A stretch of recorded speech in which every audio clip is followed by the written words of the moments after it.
నమస్తే, welcome to C news. నేను పుష్ప. బులెటిన్లో ముందుగా హెడ్లైన్స్. డిజిటల్ ఏఐ నేరాలు పెరుగుతున్నాయి. డీజీపీలు, ఐజీపీల సదస్సులో ప్రధాని మోడీ. మధురపూడి నుంచి ముంబైకి నేరుగా విమానయానం జ్యోతి వెలిగించి ప్రారంభించిన కందుల దుర్గేష్. పుష్కర్ ఘాట్, హ్యావ్లాక్ వంతెనకు పర్యాటక శోభ. రాజమండ్రి సిటీ ఎమ్మెల్యే ఆదిరెడ్డి శ్రీనివాస్ వెల్లడి. కుట్రతోనే వాంగ్మూలాలు, నివేదికల్లో మార్పులు. AP deputy speaker Raghuramakrishnaraju. Jagan కు ఉరిశిక్ష వేసినా తక్కువే. రూరల్ ఎమ్మెల్యే గోరంట్ల సంచలన వ్యాఖ్యలు. డిజిటల్ మోసాలు, సైబర్ నేరాలు, ఏఐ సాంకేతికతతో జరుగుతున్న అక్రమాలపై ప్రధానమంత్రి నరేంద్ర మోడీ ఆందోళన వ్యక్తం చేశారు. వీటితో పాటు డీప్ ఫేక్ వంటి వాటి వల్ల సామాజిక, కుటుంబ సంబంధాలు దెబ్బతింటున్నాయని పేర్కొన్నారు.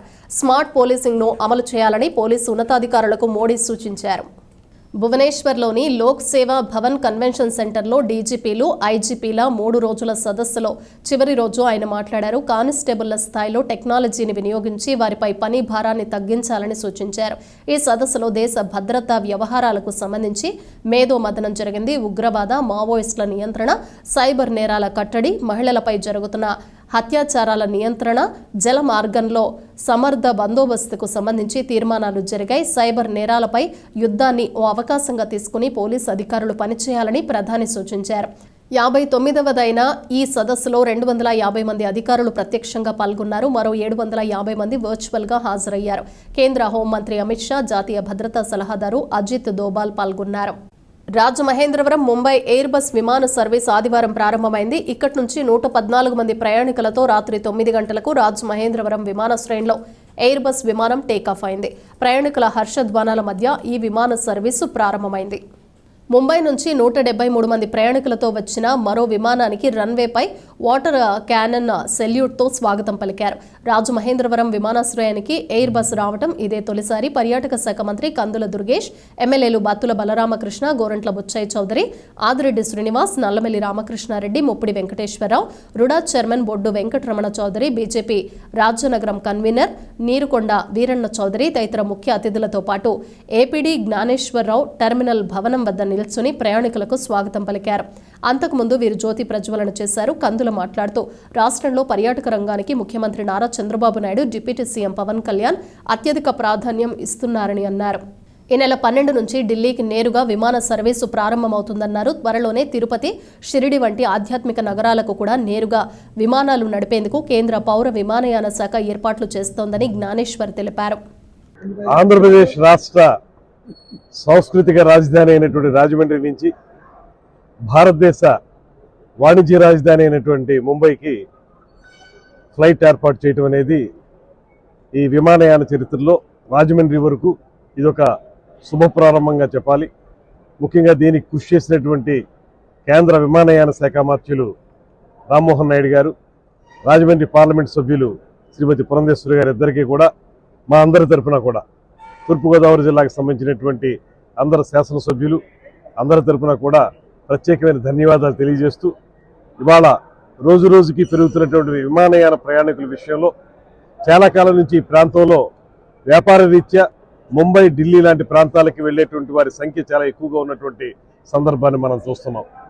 ముఖ్యంగా ఈ ప్రాంతం నుంచి వస్త్ర వ్యాపారులు కానీ, అదేవిధంగా ఇతరత్ర వ్యాపారాలు చేసుకునేటువంటి వారు, నర్సరీలకు సంబంధించిన వాళ్ళు కానీ, అదేవిధంగా పండ్ల వ్యాపారస్తులు కానీ చాలా పెద్ద ఎత్తున ఇక్కడి నుంచి కార్గో కూడా వెళ్లేదానికి అవకాశం ఉంది. అటువంటి సందర్భంలో చాలా కాలంగా ఎదురు చూస్తున్నటువంటి ముంబై లాంటి ప్రాంతానికి, ఢిల్లీ లాంటి ప్రాంతాలకి మనం ఇవాళ ఎయిర్ బస్ని ప్రయాణం చేసుకోవడానికి ఏర్పాటు చేసుకోవటం. ఇప్పటివరకు ఏటీఆర్లు మాత్రమే ఉన్నాయి, చిన్న ఫ్లైట్స్ మాత్రమే ఉన్నాయి. ఇవాళ ఎయిర్ బస్ ద్వారా ఎక్కువ మంది ప్రయాణికులు వెళ్లేదానికి అవకాశం కల్పించడం, అదేవిధంగా ఇప్పుడే చెప్పిన విధంగా ఇవాళ ఈ విమానాశ్రయాన్ని అంతర్జాతీయ విమానాశ్రయం స్థాయికి పెంచడానికి అన్ని రకాల ప్రయత్నాలు జరుగుతూ ఉన్నాయి. శంషాబాద్ ఎయిర్పోర్ట్లో ఎన్ని రకాల ఫెసిలిటీస్ ఉన్నాయో అన్ని రకాల ఫెసిలిటీస్ ఇక్కడ కూడా ఏర్పాటు చేయగలిగేటువంటి సత్తా మనకు ఉందనేటువంటి మాట ఎయిర్పోర్ట్ అధికారులు కూడా తెలియజేస్తా ఉన్నారు. కూటమి ప్రభుత్వం అధికారంలోకి వచ్చిన 5 నెలల్లో రాజమండ్రి అభివృద్ధికి అనేక చర్యలు చేపట్టామని ఎమ్మెల్యే ఆదిరెడ్డి శ్రీనివాస్ చెప్పారు. గోదావరి నదిపై 3 కిలోమీటర్ల పొడవైన హేవలాక్ వంతెనకు పర్యాటక శోభ చేకూర్చేందుకు CM Chandrababu, deputy CM Pawan Kalyan ప్రత్యేక శ్రద్ధ చూపిస్తున్నారని చెప్పారు. పుష్కర్ ఘాట్ వద్ద సోమవారం ఆయన మీడియాతో మాట్లాడుతూ అఖండ గోదావరి ప్రాజెక్టు కోసం కేంద్రం 99.44 లక్షలు కేంద్రం మంజూరు చేసిందన్నారు. ఎన్నికల ముందు తాను హామీ ఇచ్చినట్లుగా రాజమండ్రిని టూరిజం హబ్గా తీర్చిదిద్దుతామని, టూరిజం శాఖ మంత్రి కందుల దుర్గేష్ సహకారంతో ఇప్పటికే టెంపుల్ టూరిజం ప్రత్యేక సర్వీసులు ప్రారంభించామని వివరించారు. రానున్న రోజుల్లో ఈ వంతెనపై పర్యాటకుల సందడి మొదలవుతుందని, దానిపై నుంచి గోదావరి లంకలోకి దిగి రెస్టారెంట్లకు సందర్శకులకు వెళ్లేలా ఏర్పాట్లు జరుగుతున్నాయన్నారు. పుష్కరాల నాటికి గోదావరి స్నానాల రేవుల విస్తరణ, అభివృద్ధి జరుగుతుందని, దీనికోసం CM, deputy CM, MP Purandeswari, రాష్ట్ర మంత్రి కందుల దుర్గేష్ సహకరిస్తున్నారని చెప్పారు. కూటమి నాయకులు అత్తి సత్యనారాయణ, కాశీ నవీన్ కుమార్, ఇన్నమూరి దీపు, నక్కా దేవి వరప్రసాద్, బొడ్డిగ రాధా, శెట్టి జగదీష్, బొడ్డిగ రవి, నల్లం శ్రీను, నిమ్మలపూడి గోవింద్, మాటూరి సిద్ధు, దాస్యం ప్రసాద్, ఎస్ఎస్ఎల్ నగర అధ్యక్షులు చాపల చినరాజు, తెలుగు యువత నాయకులు ముసిని బాబురావు, చింతపల్లి నాని, పెంటపాటి సుభాష్ తదితరులు పాల్గొన్నారు. ఎన్డీఏ కూటమి అధికారంలోకి వచ్చిన తర్వాత అఖండ గోదావరి ప్రాజెక్ట్ కింద రాజమండ్రి నగరంలో టూరిజం అభివృద్ధికి 94,44,00,000 రూపాయలని కేంద్ర ప్రభుత్వం మంజూరు చేసిందని చాలా గర్వంగా తెలియజేస్తా ఉన్నాం. ఎన్నికల ముందు అనేక సందర్భాల్లో చెప్పాం, ఈరోజు చేసి చూపించాం. మాటల ప్రభుత్వం కాదు, ఇది చేతల ప్రభుత్వం. హ్యావలాక్ బ్రిడ్జ్ ఇక్కడే కనబడతా ఉంది. అలాగే పుష్కర్ ఘాట్, మన ప్రెస్ మీట్ పెట్టుకున్న ప్రాంతం కూడా పుష్కర్ ఘాట్. ఈ హ్యావలాక్ బ్రిడ్జ్, పుష్కర్ ఘాట్ విడదీయలేని బంధం. మీరు చరిత్రలో చూసినట్లయితే కీలకమైన చెన్నై కోల్కతా రైల్వే మార్గంలో సుమారు 100 ఏళ్ళు సేవ అందించిన ఈ మార్గంలో దేశాన్ని, రాష్ట్రాన్ని అభివృద్ధి చేయడంలో గోదావరిలో ఉన్న 3 కిలోమీటర్ల పొడవైన హైవే లాక్ ఎన్నో సేవలు అందించింది హ్యావలాక్.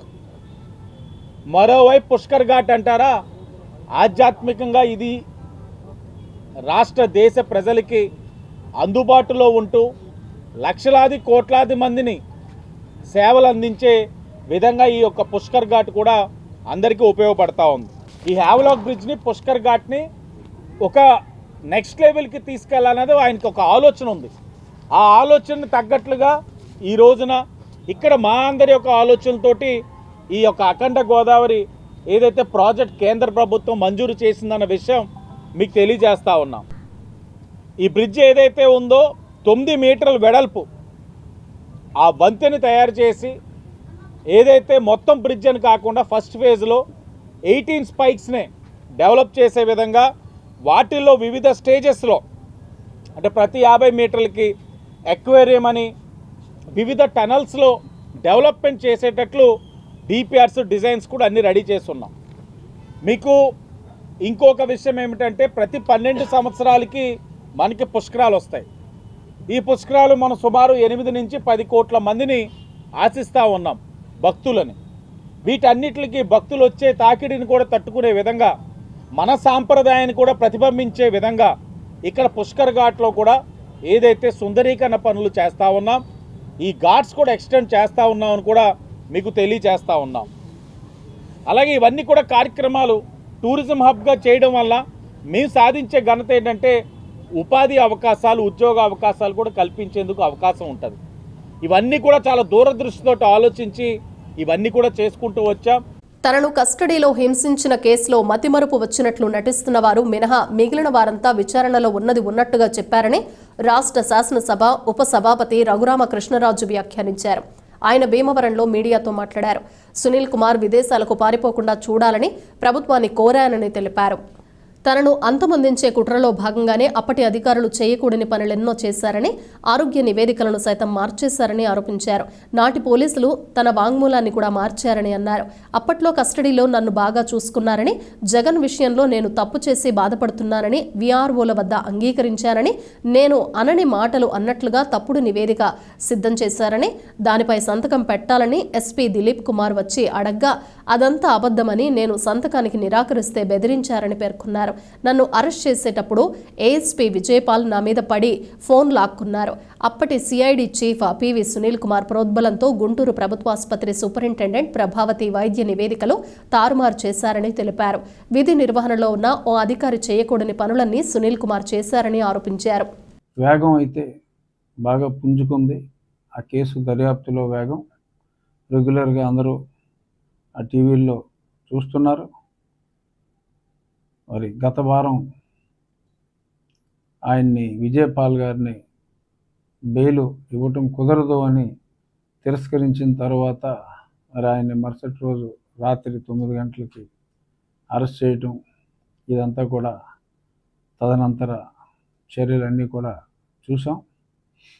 మరి ప్రభావతి గారని చెప్పి ఆ రిపోర్ట్లు మరి వీళ్ళు సునీల్ కుమార్ ప్రోద్బలం మీద రిపోర్ట్లన్నీ తారుమారు తక్కిడిమారు చేసిన డాక్టర్ ప్రభావతి గారు, రిటైర్డ్ ప్రొఫెసర్ డాక్టర్ ప్రభావతి, మరి ఆవిడ కూడా యాంటిసిపేటరీ బెయిల్ కావాలి నాకు, నేను చెప్పినవన్నీ అబద్ధాలు అని ఆవిడ కూడా ఒక అఫిడవిట్ వేశారు. మా లాయర్లు తీసుకున్నారు. మా లాయర్ కూడా అందులో ఇంప్లీట్ పిటిషన్ వేయటం జరుగుతుంది. దయచేసి నిజం ఒప్పుకుంటే మంచిది, ఒప్పుకోకపోయినా వచ్చిన నష్టం ఏమీ లేదు. కేసు ఇప్పుడే మరి పట్టాలు ఎక్కింది, చూద్దాం మరి ఏమవుతుందంటే ఖచ్చితంగా న్యాయం జరుగుతుంది. ఎన్ని రోజుల్లో అవుతుందో. అలాగే మరి నేను గతంలో వైఎస్ జగన్మోహన్ రెడ్డి గారు మరి విచారణ బాగా స్లో అవుతుందని చెప్పి వేసిన పిటిషన్ సుప్రీంకోర్టు ఫస్ట్ కోర్టుకు వచ్చినప్పుడు 2వ న్యాయమూర్తి గారు ఆంధ్రప్రదేశ్కి చెందినవారు కాబట్టి వైదొలిగితే, ఉమ్మడి ఆంధ్రప్రదేశ్కి చెందినవారుగా వైదొలిగితే అది 2 వారాలు వాయిదా వేసి వేరే బెంచ్కి వేయటం జరిగింది. ఏదేమైనా ఇది నేను అప్పుడు ప్రారంభించిన కేసు కాబట్టి కొత్తగా నేను ఎవరి మీద ఎటువంటి కేసులు నేను వేయను. బట్ ఇది అప్పటి కేసు కాబట్టి ఆ కేసు వేసిన వ్యక్తిగా అంతవరకు మరి ఫాలో అప్ అనేది నా సైడ్ నుంచి మరి తగ్గలేము. గత 5 ఏళ్ల పాటు రాష్ట్రాన్ని సర్వనాశనం చేసి అన్ని విధాలుగా ప్రభుత్వ వ్యవస్థల్ని భ్రష్టు పట్టించిన, ప్రభుత్వ ప్రైవేటు భూములను దర్జాగా కబ్జాలు చేసి అమ్మేసి అవినీతి మురికి కూపంగా మార్చిన మాజీ ముఖ్యమంత్రి వైఎస్ జగన్మోహన్ రెడ్డికి ఉరిశిక్ష విధించినా తప్పులేదని rural MLA TDP politburo సభ్యుడు గోరంట్ల బుచ్చయ్య చౌదరి వ్యాఖ్యానించారు. స్థానిక గాంధీపురంలో ఉన్న ఆయన నివాసంలో సోమవారం గోరంట్ల మీడియాతో మాట్లాడుతూ ఇదే విధమైన నేరాలు అరబ్ కంట్రీల్లో చేస్తే అదే శిక్ష పడుతుందన్నారు. ఇప్పుడు CM Chandrababu, deputy CM Pawan Kalyan అన్ని ప్రభుత్వ వ్యవస్థల్ని గాడిన పెట్టే ప్రయత్నం చేస్తున్నారని అన్నారు. భూ కబ్జాల నిరోధానికి ల్యాండ్ గ్యాంబ్రింగ్ యాక్ట్ తెచ్చామని, గంజాయి, ఇతర మాదక ద్రవ్యాలు రవాణా చేసినా, అమ్మినా పీడీ యాక్ట్ వంటి కేసులు పెట్టడానికి అసెంబ్లీలో ఆమోదం వచ్చిందన్నారు. చేసేవన్నీ చేసేసి ఇప్పుడు నంగనాచిలా జగన్ నాకు సన్మానాలు చేయాలంటూ మాట్లాడటం విడ్డూరంగా ఉందన్నారు. అదాని సంస్థలతో జరిగిన విద్యుత్ ఒప్పందంలో 1750 కోట్లు లంచం ఇచ్చారని చెప్పినప్పుడే ముఖ్యమంత్రిగా అధికారంలో ఉన్నది ఆయన కాదా అని ప్రశ్నించారు. ఇంకా కూటమి ప్రభుత్వంలో వైఎస్ఆర్ దొంగ పార్టీలు ఉన్నారని, చట్టసభల్ని కూడా తప్పుదోవ పట్టించేలా తప్పుడు సమాచారం ఇచ్చి ప్రభుత్వాన్ని అప్రతిష్ట పాలు చేసేందుకు ప్రయత్నిస్తున్నారని ధ్వజమెత్తారు. వారి భారతం పడతామని, తప్పు చేసిన దోషులందరికీ చట్ట ప్రకారం శిక్షలు ఉంటాయని స్పష్టం చేశారు. జగన్కు చెప్పులు, రాళ్లతో సన్మానం చేయడానికి ప్రజలు సిద్ధంగా ఉన్నారని పేర్కొన్నారు. సమావేశంలో tourism corporation director Vasireddy Rambabu, TDP నాయకులు వెలుగుబంటి నాని, దాలిపర్తి వేమన తదితరులు పాల్గొన్నారు. గత ప్రభుత్వ హయాంలో భూముల కబ్జాలు, అసైన్డ్ భూములని కబ్జాలు చేయటం, వక్ఫ్ భూములు కబ్జాలు చేయటం, ప్రైవేటు వ్యక్తుల ఆస్తులు, ప్రభుత్వ ఆస్తులు కబ్జాలు, వేలాది లక్షలాది ఎకరాలు కబ్జాలు చేశారు. వాటన్నిటి మీద చర్యలు తీసుకోవడం కోసం ల్యాండ్ గ్రాబింగ్ చట్టం తేవడం జరిగింది. దీనివల్ల పౌరులకు రక్షణ, పౌరుల ఆస్తులకు రక్షణ, ప్రభుత్వ ఆస్తులకు రక్షణ, వక్ఫ్ ఆస్తులకు రక్షణ జరగబోతుంది. ఆడిందే ఆటగా పాడిందే పాటగా వైఎస్ఆర్ ప్రభుత్వం 5 ఏళ్లలో లక్షలాది ఎకరాలు దోచుకున్నారు. పర్యవసానంగా ఇవాళ వేలాది మాజర్లు వస్తూ ఉన్నాయి ప్రభుత్వానికి, పార్టీకి కూడా. ఎన్డీఏ ప్రభుత్వానికి వేలాదిగా మాజర్లు వస్తూ ఉన్నాయి. తమ భూములు ఎలా కబ్జా చేశారు, ఎవరు చేశారు అనేది కూడా దాని మీద సమగ్ర విచారణ చేసి శిక్షించబడేలాగా. ఇప్పటిదాకా భయం లేదు, మరి ఏం చేస్తారులేని ఒక భరోసా. కోర్టుల చుట్టూ తిరుగుతూ ఉంటే ఎన్ని సంవత్సరాలైనా కేసులు పరిష్కారం కావు. జగన్మోహన్ రెడ్డి ఉదాహరణ అన్న భావన వైఎస్ఆర్ పార్టీ నాయకుల్లో ఉంది. ఆ భయం కాదురా బాబు, తప్పు చేస్తే శిక్ష తప్పదనే భావన రావడం కోసం మొన్న చట్టం చేసాం, ల్యాండ్ గ్రాబింగ్ చట్టం. దాన్ని గవర్నర్ గారు అనుమతికి వెళ్ళింది. త్వరలోనే దాన్ని అమల్లోకి తెచ్చి భూ కబ్జాదారుల భర్తం పడతాం. 2 ప్రధానమైన చట్టాలు ఈ రోజున అమల్లోకి వచ్చాయి. అలాగే అనేక విషయాల మీద, పోలవరం ప్రాజెక్టు మీద కానీ, 108, 104 నిధులు ఏ విధంగా దోపిడీ చేశారు, వ్యవస్థను అస్తవ్యస్తం చేశారు, దాని మీద కూడా చర్చ జరిగింది. అనేక సమస్యల మీద ఇవాళ నూతనంగా వచ్చిన యువతీ యువకులు కూడా కొంచెం యాక్టివ్గా పార్టిసిపేట్ చేస్తారు. ముఖ్యంగా మహిళలు కూడా చైతన్యం అయ్యారు. ఇదివరకు ఎప్పుడూ లేని విధంగా మహిళలు ఎమ్మెల్యేగా వచ్చిన వాళ్ళు చర్చల్లో అర్థవంతంగా పార్టిసిపేట్ చేయటం, అవగాహన చేసుకోవడం జరుగుతోంది. చాలా సంతోషం. మహిళలు ఇంకా ఉద్ధృతంగా వచ్చేదానికి ఇది అవకాశం. అసెంబ్లీ కానీ చట్టసభల్లోకి ఇంకా ఎక్కువ మంది మహిళలు రావడానికి ఇది దోహదపడుతుందని మేము భావిస్తూ ఉన్నాం. ఆదాని కేసులో నాటి ముఖ్యమంత్రిని చెప్పబడింది. జగన్మోహన్ రెడ్డి గారు తెలివిగా నేను కాదు అంటున్నాడు. అంటే ఆనాడు ముఖ్యమంత్రి కాదా అని ప్రశ్నిస్తూ ఉన్నాం. నాటి ముఖ్యమంత్రితో సంప్రదించిన తర్వాత 1750 కోట్ల రూపాయల లంచాలు ఇచ్చామని చెప్పబడుతూ ఉంటే కేసు న్యూయార్క్ కోర్టులో లాడ్జ్ అయితే నాకు సంబంధం లేదంటాడేంటి పిచ్చాడు. నువ్వు ముఖ్యమంత్రి కాదా అని ప్రశ్నిస్తున్నావు. అమాయకంగా ఆయన సన్మానాలు చేయాలట. చెప్పులతో సన్మానాలు చేయాలా, రాళ్లతోటి కొట్టి సన్మానాలు చేయాలా రాష్ట్ర సంపదను దోచుకున్నందుకు? ఇలాంటి గాడిదలు ముఖ్యమంత్రి స్థానంలోకి వచ్చినందుకు మనం చింతిస్తున్నాం. దొంగసారాలు కానీ నాటుసారా కానీ తగ్గిపోవాలి. బ్రాండెడ్ ఐటమ్స్ అందుబాటులోకి వచ్చాయి. మరి 5 ఏళ్ళు ఎందుకు రాలే? బాటిల్కి 200 రూపాయల చొప్పున లంచాలు తీసుకున్నాడు జగన్మోహన్ రెడ్డి. ఒక ఫుల్ బాటిల్కి 200 రూపాయలు మినిమం పెట్టాడు. సొంత డిస్టిలరీలు పెట్టాడు, సొంత బ్రెవరీలు పెట్టాడు. అడ్డదోలుగా బ్లాక్లో అమ్మాడు. ప్రభుత్వ దుకాణాల పేరుతో రసీదులు ఇవ్వకుండా, కార్డులు ఉపయోగించుకోకుండా దోపిడీ చేశాడు. ఇలాంటి వాడా మనకు ముఖ్యమంత్రిగా ఉన్నవాడు? రేపు ప్రజల్లోకి వస్తాడంట. ఏం చెప్పి వస్తావు, ఏం చేసావని? ఒక రోడ్డు వేసావా? ఇప్పుడు మేము వేస్తున్న రోడ్ల మీద మళ్ళీ తిరగాలి నువ్వు. 6 నెలలు 8 నెలలు కూడా ధాన్యం ధర ఇచ్చేవాడు కాదు గత ప్రభుత్వంలో. ఇవాళ ఉదయం ఇస్తే మరుసటి రోజు ఉదయానికి డబ్బులు వచ్చేస్తున్నాయి. ధాన్యం సేకరణలో గంటలో పడిపోతున్నాయి. మరి నువ్వెందుకు లేదు? రివర్స్ టెండరింగ్ పేరుతో 2 ఏళ్ళు కాలయాపన చేసిన పర్యవసానంగా కాపర్ డ్యాములు పూర్తి చేయనందువల్ల డయాఫ్రమాలు దెబ్బతిని ఇవాళ 1000 కోట్లు అదనంగా ఖర్చు పెట్టాల్సిన పరిస్థితి ఉన్నాం. 1000 కోట్లు రివర్స్ టెండర్లు ఏం సాధించావు? నువ్వు చెప్పిన దానికంటే గత ప్రభుత్వంలో నియమించిన కాంట్రాక్టుల కంటే అధికంగా చెల్లించావు. సేంద్రీయ పేరుతోటో మరొకటో పనులు జరగల. 2.5% పనులు కూడా జరగల. పోలవరంలో నీటిపారుదల రంగానికి నిధులు విడుదల చేయలే ఎక్కడా కూడా. ఏం చేసావని నిన్ను సన్మానించాలి? దోచుకున్నంతగా, రాష్ట్రాన్ని సర్వనాశనం చేసినందుగా, ఉద్యోగాలు లేనందుగా, ఉపాధి కల్పన లేనందుగా, దళితులను మోసం చేశావు, బలహీన వర్గాలను మోసం చేశావు, మైనార్టీలను మోసం చేశావు, సెల్ఫ్ ఫైనాన్సింగ్ స్కీములు లేవు, బ్యాంకు రుణాలు లేవు. 12 సంవత్సరాలుగా వాయిదాల మీద వాయిదాలు, బెయిల్ పక్షివి. అసలు నీలాంటి వాళ్ళు బెయిల్ మీద ఉండటమే దుర్మార్గం. ఇవాళ చెబుతాడు అసెంబ్లీకి ఎందుకు రావట్లా? నేను అడుగుతా ఉన్నా. నువ్వంత మనగాడివైతే బ్రహ్మాండంగా పనులు చేస్తుంటే నీవు సమర్థించుకోవచ్చు కదా. అసెంబ్లీకి వచ్చి ప్రభుత్వం చేసే తప్పులుంటే ఎండగట్టి నువ్వు చేసిన గొప్పలేదో చెప్పొచ్చు కదా. ఎందుకు రాలేదు పిరికి సన్యాసి నువ్వు? బులెటిన్లో షార్ట్ బ్రేక్ తీసుకుందాం. శ్రీ వల్లి సుబ్రహ్మణ్యేశ్వర స్వామివారి షష్ఠి మహోత్సవాలు 7, 12, 2024 స్థిరవారం నుండి 11-12-2024 బుధవారం వరకు జరగను. స్వామివారి కళ్యాణం 6-12-2024 శుక్రవారం రాత్రి 6:30 శ్రీ ఇసుకపల్లి సుబ్రహ్మణ్యం, శ్రీమతి పద్మిని కుమారి దంపతులచే శాస్త్రోక్తంగా జరపబడును. స్వామివారి రుద్రాభిషేకం 6-12-2024 శుక్రవారం రాత్రి 2:30 తెల్లవారితే స్థిరవారం స్వామివారికి రుద్రాభిషేకం జరపబడును. అనంతరం అనగా 7-12-2024 స్థిరవారం ఉదయం 5 గంటల నుండి స్వామివారి దర్శనం ఇవ్వబడును. ఆలయ వంశపారంపర్య ధర్మకర్త శ్రీ ఇసుకపల్లి సుబ్రహ్మణ్యం గురుస్వామి 39వ సంవత్సరం శబరిమల యాత్ర సందర్భంగా 7వ తేదీ సాయంత్రం సుబ్రహ్మణ్యేశ్వర స్వామివారి ఆలయం వద్ద అయ్యప్ప స్వామి మహాపడిపూజ మహోత్సవం జరుగును. కార్యక్రమాలు 7-12-2024 నుండి 11-12-2024 వరకు ప్రతిరోజు అభిషేకాలు, పూజలు మరియు సాంస్కృతిక కార్యక్రమాలు జరుగును. 14-12-2024 స్థిరవారం మహా అన్నదాన కార్యక్రమం జరుగును. Welcome back to C news.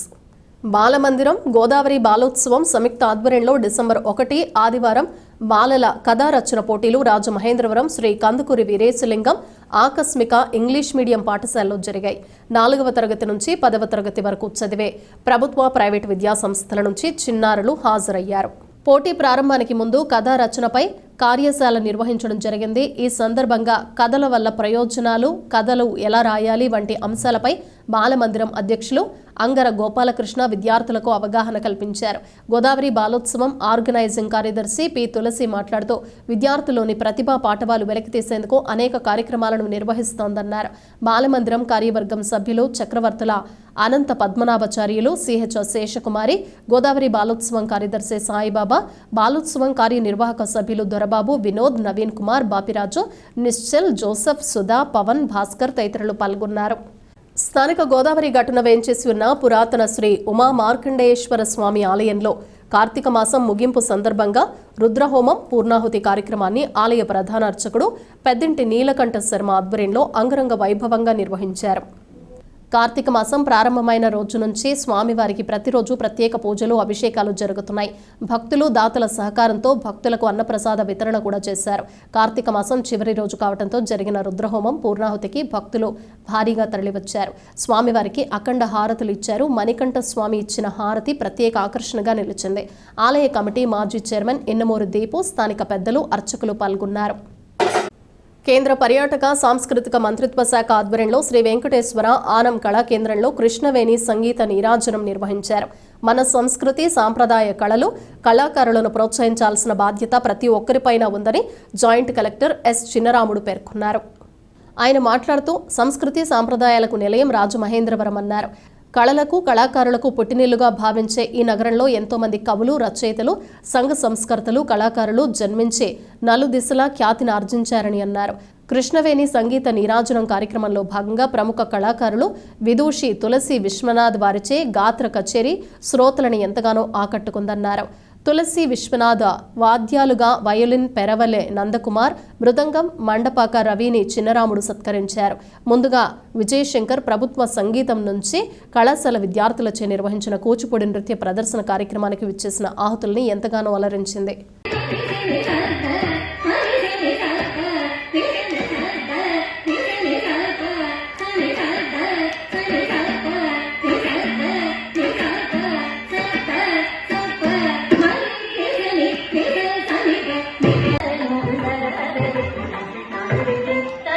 స్థానిక కోటిలింగాలపేటలో వెంచేసి ఉన్న శ్రీ భువనేశ్వరి సమేత శ్రీ ఉమా కోటిలింగేశ్వర స్వామివారి దేవాలయ ప్రాంగణంలో కార్తీక బహుళ అమావాస్య సందర్భంగా ఆదివారం సాయంత్రం రుద్రహోమం, గణపతి హోమం అనంతరం మహాపూర్ణాహుతి భక్తులచే సహస్ర జ్యోతిర్లింగార్చన కార్యక్రమం భక్తి శ్రద్ధలతో జరిగింది.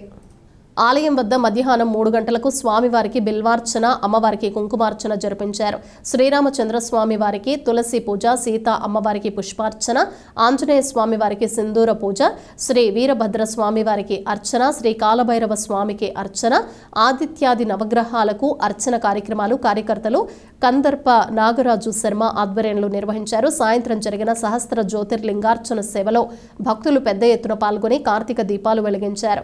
ధూప సేవ, ప్రాకార సేవ, నీరాజన మంత్రపుష్పాలు, చతుర్వేద స్వస్తి, మహా ఆశీర్వచనం, పండిత సత్కారం, అనంతరం తీర్థ ప్రసాద వితరణ, అన్న సమారాధన జరిగింది. స్థానికులు శ్రీహరి తదితర భక్తులు పాల్గొన్నారు. స్థానిక గోకవరం బస్టాండ్ వద్ద జిత్ మోహన్ మిత్రా కళా వేదికపై జిత్ మోహన్ మిత్రా బృందం ఆధ్వర్యంలో ఆదివారం సాయంత్రం సీనియర్ పాత్రికేయుడు బివి రాఘవరావుకు పాత్రికేయ మిత్ర బిరుదుతో సత్కారం చేశారు. సినీ సంగీత విభావరి నిర్వహించారు. సిహెచ్ విశ్వనాథ్ జ్యోతి ప్రజ్వలన చేశారు. జిత్ మోహన్ మిత్రా అధ్యక్షత వహిస్తున్న గడిచిన 30 ఏళ్లుగా జర్నలిజంలో ఉంటూ ఎన్నో కార్యక్రమాలను వార్తలుగా అందించారని, ముఖ్యంగా తన కార్యక్రమాలను వార్తలుగా అందిస్తున్నారని పేర్కొన్నారు. మాజీ ఎంపీ ఉండవల్లి అరుణ్ కుమార్ ముఖ్య అతిథిగా పాల్గొంటూ రాఘవరావు పాత్రికేయ రంగంలో ఉన్నత విలువలతో పనిచేసి నిస్వార్థంగా తన సేవలతో అందరి మదిలో నిలుస్తారని కొనియాడారు.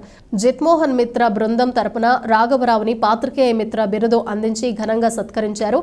పిచ్చుక రాంబాబు సన్మాన పత్రం చదివారు. ఆత్మీయ అతిథులుగా సమాజ సేవకులు Nimmalapudi Govind, Kalaratna PVS Krishnarao, V Jagapathi, Allu Bobby, AS ఆనంద్లతో పాటు సమాచారం రవి, రామ్ నారాయణ మాట్లాడారు. Doctor Girajala Somaraju Naidu, Nagendra, DS Srinivas, doctor Ramesh, Gunturi Srinivasarao తదితరులు పాల్గొన్నారు. రాజమహేంద్రవరం రూరల్ బొమ్మూరు జంక్షన్ వద్ద జాతీయ రహదారిపై ప్రమాదం. బైక్ ఢీకొన్న ఘటనలో గాయపడిన వ్యక్తికి దగ్గరుండి ప్రాథమిక చికిత్స అందించే రాష్ట్ర పర్యాటక, సాంస్కృతిక, సినిమాటోగ్రఫీ మంత్రి కందుల దుర్గేష్ తన మానవత్వాన్ని మరోసారి చాటుకున్నారు. నిడదవోల్లో తన కార్యాలయానికి వెళుతూ ఉండగా అదే దారిలో ప్రమాద ఘటనను చూసి చెల్లించిన మంత్రి కందుల దుర్గేష్ క్షతగాత్రుని చూసి తన కాన్వాయ్ ఆపి మానవత్వంతో తన వ్యక్తిగత సిబ్బందితో సహాయక చర్యలు చేపట్టారు. అంబులెన్స్ కి ఫోన్ చేయించి త్వరితగతిన ప్రాథమిక చికిత్స అందేలా ఏర్పాటు చేశారు. దగ్గరుండి క్షతగాత్రులని స్థానిక ఆసుపత్రికి తరలించి మెరుగైన వైద్యం అందించాలని వైద్యులకు ఆదేశాలు జారీ చేశారు. ఆయన చూపిన మానవత్వం పట్ల ప్రజలు హర్షం వ్యక్తం చేస్తున్నారు. సత్య చారిటబుల్ ట్రస్ట్ ద్వారా అనారోగ్యం, పేదరికంతో మంచాన పడి 2 చిన్న ఆడపిల్లలు, వృద్ధ తల్లితో బాధపడుతున్న పేసిన శ్రీదేవి అనే వివాహితకు కిరాణా సామాన్లు, బియ్యంతో పాటు రేకుల షెడ్డు నిర్మించి ఆమెకు చేయటం జరిగింది. ట్రస్ట్ కార్యక్రమాల్లో అతి పెద్దదిగా నిలుస్తుందని పలువురు అభినందనలు తెలిపారు. సత్య చారిటబుల్ ట్రస్ట్ అధ్యక్షులు తమ్మ రవి, ఉపాధ్యక్షులు S Rayudu, secretary P Sai Durga, treasurer M Surya, adviser Mehar Madhu, Muddula Murali, K Subrahmanyam, executive commissioner member P Bharadwaj, Kasireddy Durgaprasad, Vasamsetti Venkateswararao, Danakonda Hebil Raju, రఘువీర్ శ్రీనివాస్ బల్లారి, టి విజయలక్ష్మి, సభ్యులు కేశవరావు, ఎంవీఆర్ఎస్ శాస్త్రి, సుబ్బరాజు, గంగిరెద్దుల రాజేష్, గంగిరెద్దుల కాలనీ నుంచి సుమారు 30 మందికి పైగా సభ్యులు అందరూ పాల్గొని కార్యక్రమాన్ని దిగ్విజయం చేశారని నిర్వాహకులు కృతజ్ఞతలు తెలిపారు. జగద్గురు విధుశేఖర భారతి మహాస్వామి కొంతమూరులో ఉన్న శ్రీ దత్తాత్రేయ వేద విద్యా గురుకులానికి వేంచేసి శ్రీ దత్తాత్రేయ స్వామి, శ్రీ శంకరాచార్య స్వామికి, శ్రీ గాయత్రీదేవికి పూజలు నిర్వహించారు. వేద పాఠశాలలో శిక్షణ పొందుతున్న విద్యార్థులకు ఆశీర్వచనాలు అందజేశారు. వేద పాఠశాల వ్యవస్థాపకులు, భారతాత్మ పురస్కార గ్రహీత బ్రహ్మశ్రీ గుల్లపల్లి సీతారామచంద్ర ఘనాపాటిని పాఠశాల వివరాలు, విద్యార్థుల వేద అధ్యయనం గురించి తెలుసుకుని చాలా సంతోషించి వేద విద్యార్థులను, భక్తులను విశేషంగా ఆశీర్వాదాలు ఇచ్చి విశేష సేవలు అందిస్తున్న వేద విద్యా గురుకులానికి శారదాదేవి ప్రసాదంగా 2 లక్షల రూపాయలు ఇచ్చి స్వామివారు చాలా ఆనందించారు. పాఠశాల కార్యదర్శి టివి నారాయణరావు, విశ్వనాథం భాస్కర్రామ్, విశ్వనాథం వెంకట సూర్య కృష్ణారావు, శంకరమఠం ధర్మాధికారి వేలూరి బాలాజీ తదితరులు పాల్గొన్నారు. బులెటిన్ ముగించే ముందు హెడ్లైన్స్ మరోసారి. డిజిటల్ ఏఐ నేరాలు పెరుగుతున్నాయి. డీజీపీలు, ఐజీపీల సదస్సులో ప్రధాని మోడీ.